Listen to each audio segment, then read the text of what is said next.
The final year of the Civil War. The last days of a split nation. The finale. Fittingly, as if to come full circle, the focus of the war now lay on the Carolinas, where it all began. The Union brought the battle to North Carolina in the early days of 1865 with a second assault on the crucial Confederate stronghold of Fort Fisher. A few months prior, the North had actually attempted to take the North Carolina port, but had ultimately failed and thus decided to try again in January. For this endeavor to seize the South's only remaining seaport on the Atlantic, Major General Alfred Terry was put in charge of the Army of the James portion of the campaign, while Rear Admiral David D. Porter led a Navy Marine force of roughly 6 vessels and their troops. The land troops would be split into 2 portions, one U.S. colored troops commanded by Brigadier General Charles J. Payne, and the other division teaming up with the Marines and sailors under Brigadier General Adelbert Ames. The latter would hit the fort itself, while the former aims to take out the Confederate defenders under Major General Robert Hoke. The incursion went remarkably smoothly. Hoke scarcely put up any real resistance, and though fighting over the fort itself proved rough, the Yankees found victory that same evening. This was not only a military triumph, but also a major win for Grant's strategy of a war of attrition, and it was just the start of the Union's harassment of the Carolinas. General Sherman was on his way. A month after the hit on North Carolina, Sherman invaded its lower neighbor. The target was Columbia, and the goal was actually an utter rampage through the already evacuated city. A drunken soldier with a musket in one hand and a match in the other is not a pleasant visitor to have about the house on a dark, windy night, one Union general remarked of the sack. Between the destruction dished out by the soldiers themselves and raging fires that no one quite knows who actually started, the city was over half leveled by the end of it all. In the words of Sherman himself, "Though I never ordered it and never wished it, I have never shed any tears over the event, because I believe that it hastened what we all fought for, the end of the war." Back up north, only days later, the Confederates faced another disaster. The Union capture of Fort Fisher and the later evacuation of Fort Anderson on the Cape Fear River meant that the Yankees had a pretty easy shot at moving all the way down to seize Wilmington and rendezvous with Sherman and his men. General Hoke, on the other hand, was aiming to set up a strong defense over Wilmington while waiting for reinforcements under Lieutenant General William J. Hardee to arrive. Hoke's early defense would be impressive, even earning him the nickname of the Stonewall of Forks Road. Nevertheless, inferior numbers forced the rebels to tactically withdraw from Sugar Loaf and move their defensive lines to Forks Road. Hoke sent word to Hardee that he believes they could, in fact, keep the Union forces out of Wilmington upon his arrival. But Hardee would never arrive after all. In fact, it was General Braxton Bragg's authority to the former who ordered Hardee not to go to Wilmington. And stunningly, despite Hoke's continued successful efforts to repel Union attacks at Forks Road, Braggs then ordered the tenacious general and his thousands of seasoned veterans to abandon Wilmington altogether. And so they did. Back home in the Union, as the war raged on down south, the second inauguration of Abraham Lincoln took place on March 4th, 1865. As eager Northerners flooded D.C. in the face of incessant rain and ridiculously muddy roads to witness the historic event, one would almost fail to believe that the general satisfaction in President Lincoln had actually suffered greatly at times throughout the war. Even among the cheering crowds, however, there still stood those who refused to see the good in their leader. One such man in particular was John Wilkes Booth, the president's future assassin. Although Booth would not act now, it is said that he later made remarks about how close he was to Lincoln and how easily he could have killed him at that moment. Furthermore, underscoring the state of tensions in the North despite the president's successful re-election, famed abolitionist and freed slave Frederick Douglass stated of the inauguration, "I felt then that there was murder in the air. I felt that I might see him fall that day. It was a vague presentiment."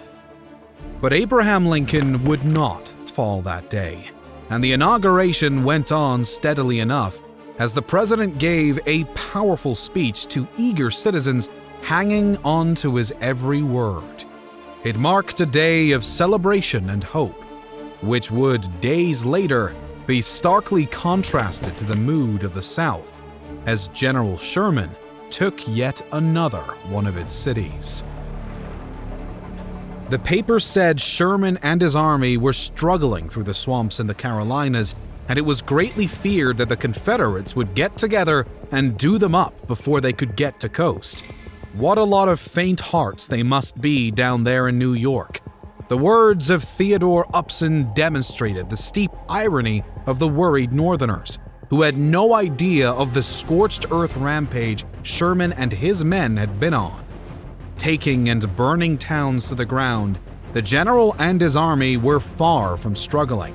And not only were the Confederates failing to get together and defeat the Yankees, but the rebels were instead evacuating city by city as Sherman would near. And the next of these towns to fall to the Union would be Fayetteville, as North Carolina continued to be battered by the Northerners. Finally, though, Sherman would face significant resistance as he attempted to lead his men out of Fayetteville toward Bentonville.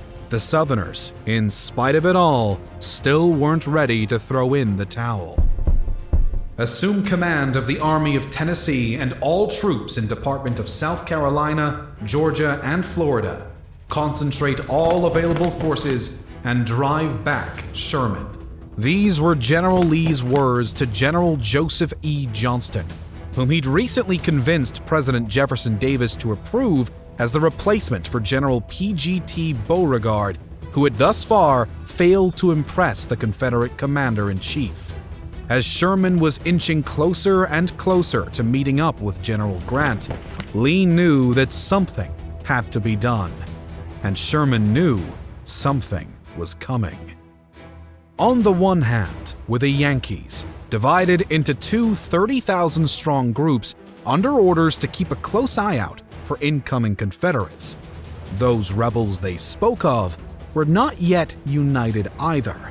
General Hardee had just arrived at Raleigh after a small skirmish at Fayetteville, while the hesitant to participate in what he saw as a lost cause General Johnston was still on his way to join his comrade.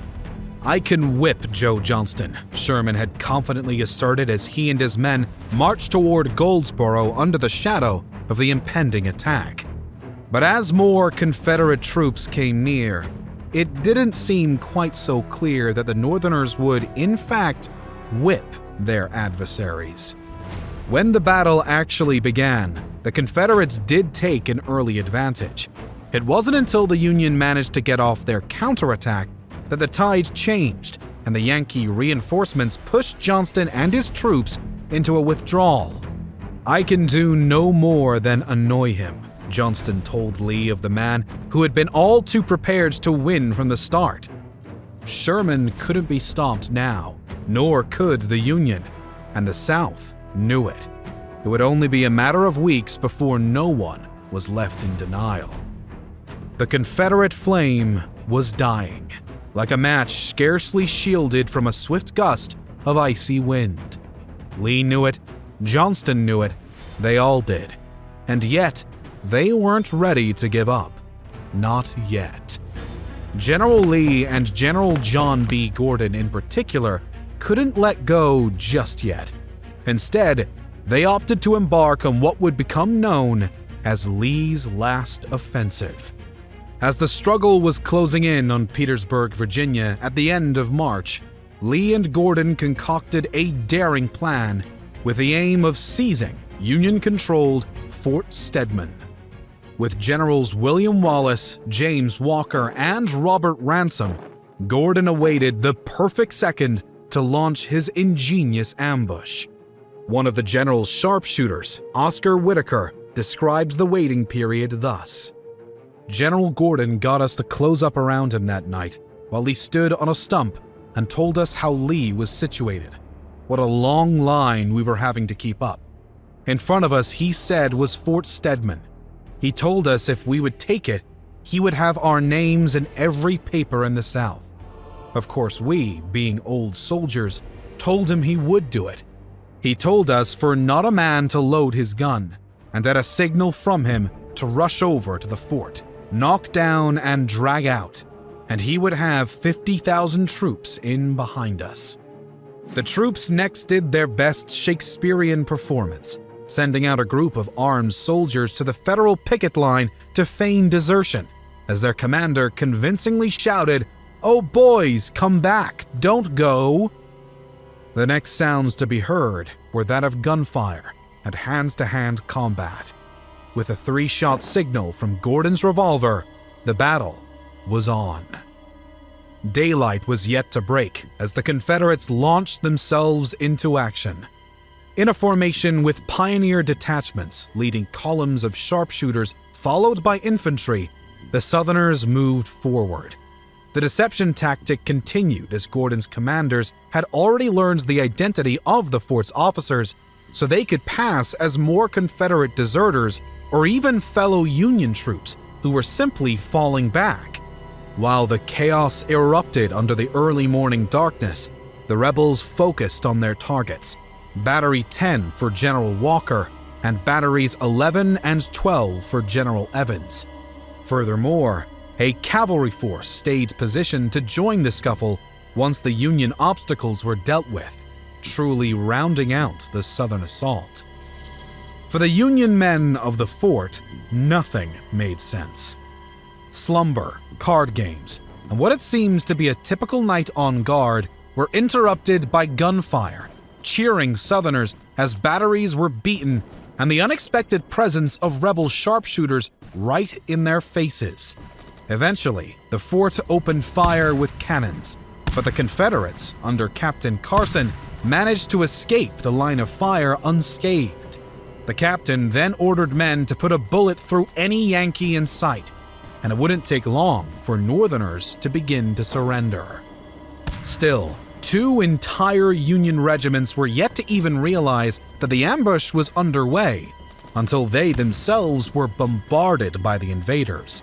Any chance of the Yankees putting up any relevant defensive seemed nearly non-existent by now, and a brave yet insufficient effort to retake what they were losing under Brevet Brigadier General Napoleon McLaughlin crumbled in an instant as General Gordon waltzed into the fort to personally relieve McLaughlin of his command, claiming at this point that his men's success had thus far exceeded his own expectations.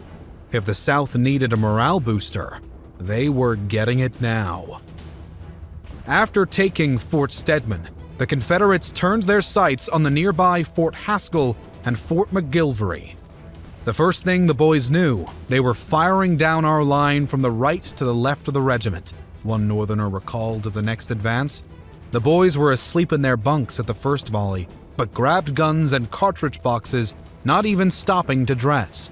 Some were barefooted, some only with shirts and pants on. The regiment had been practically cut in two. The right took shelter in the rear in some old rifle pits, while Cos B and G ran into Fort Haskell, he continued. Unfortunately for General Gordon, however, the defenders of this fort had actually been alerted of the approaching army, and the rebels proved unable to push past the subsequent gunfire as they arrived. The Confederate forces elsewhere were also meeting some resistance now, as the element of surprise no longer aided them. But alas, the Yankees were still struggling to stay upright. The attackers were inches away from a total victory as day broke, and the Union men volleyed to keep them out of additional forts and City Point. Confederates attempting to take Fort McGilvery were captured. Others were hammered with Union fire. General Gordon was growing exacerbated. What had happened to his spectacular assault?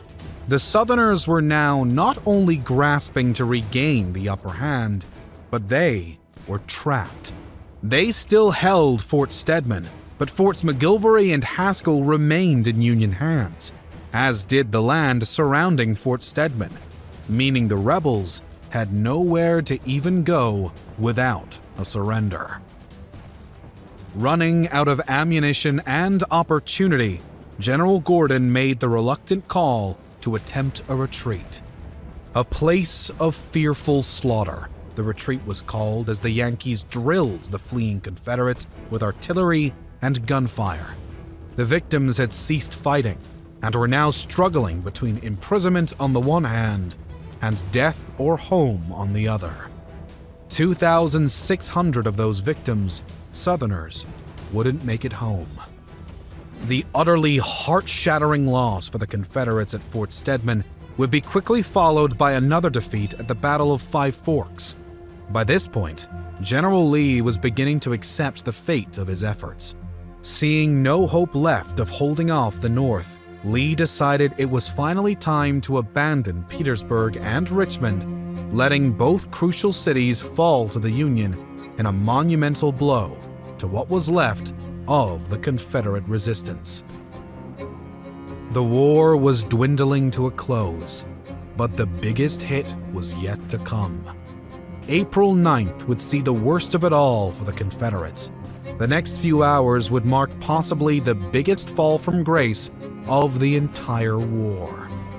As Lee and his men withdrew from the besieged cities of Petersburg and Richmond, their journey toward North Carolina and their fellow troops under Johnston took them in the direction of Appomattox Courthouse, with Yankees hot on their tail. Many rebels were simply giving up and deserting, while few were left with any eagerness or real hope. Lee was becoming increasingly surrounded as the Union closed in on the biggest thorn in their side for the past few years. Armed conflict erupted once more, though stunningly at the Confederate initiative. The unshakable and rather ambitious General Gordon wanted to try yet another offensive, triggering a battle at Appomattox Courthouse. Gordon's plan, just as at Fort Stedman, started with great Southern favor, but the tide eventually turned, and the exacerbated Lee knew that there was no coming back from this point. Beaten, exhausted, and out of options, Lee said, "There is nothing left for me to do but to go and see General Grant, and I would rather die 1,000 deaths." Unfortunately for Lee and his wish for death over surrender, the latter was the only plausible option for his army of Northern Virginia. Thus, Lee sent word to Grant that it was time to come to the table. At 1 o'clock, in the home of Wilmer McLean, the two great generals of the Civil War were now face to face. The meeting began with an odd exchange of small talk between the men who had scarcely known each other prior, with their only real interaction having come from during the Mexican-American War. The interaction quickly evolved into surrender negotiations, during which Grant was quite generous in offering out pardons and even Union rations for the starving rebels. Lee would soon accept the set-out terms, and the surrender was concluded. Grant had finally bested his Southern counterpart, but when his men began to cheer in celebration, he silenced all those celebrating in the face of Lee. The war is over. The rebels are our countrymen again. The war, as Grant had said, was over, at least for the most part. Small-scale battles would continue through April into May, but none more than last-ditch efforts by rebels in denial. General Johnston and his troops would surrender on April 26th, General Richard Taylor on May 4th, and the last major army under General Simon Bolivar Buckner on May 26th after the final battle and Confederate win on the 12th in Palmito Ranch, Texas. When the war ended, the United States of America were no longer referred to as a plural unit. People went from saying the United States are to the United States is. Though reconstruction and healing would take time, it would work out. But even if, in the end, there was unity and more strength than ever before, there was also a monumental amount of money and lives that had been lost. This bloodiest war in U.S. history, costing $6.7 billion, saw the death of 290,000 rebels, 365,000 Yankees, 50,000 civilians, and 80,000 slaves. It was the first modern war in terms of its upgraded weaponry and technology, adjacent to the scale of destruction and the conflict itself. In the end, the side of emancipation, unity, and industrialization, among much more, won. America survived, though hundreds of thousands of its men, women, and children did not. Looking back now, the Civil War can be viewed as a senseless period of violence that could have been solved instead by words and policies. For others, it's viewed as a moral war between good and bad, or freedom versus slavery. The real meaning and necessity of the conflict may forever be up for debate. But today, if you ask anyone outside the United States, every American is a Yankee.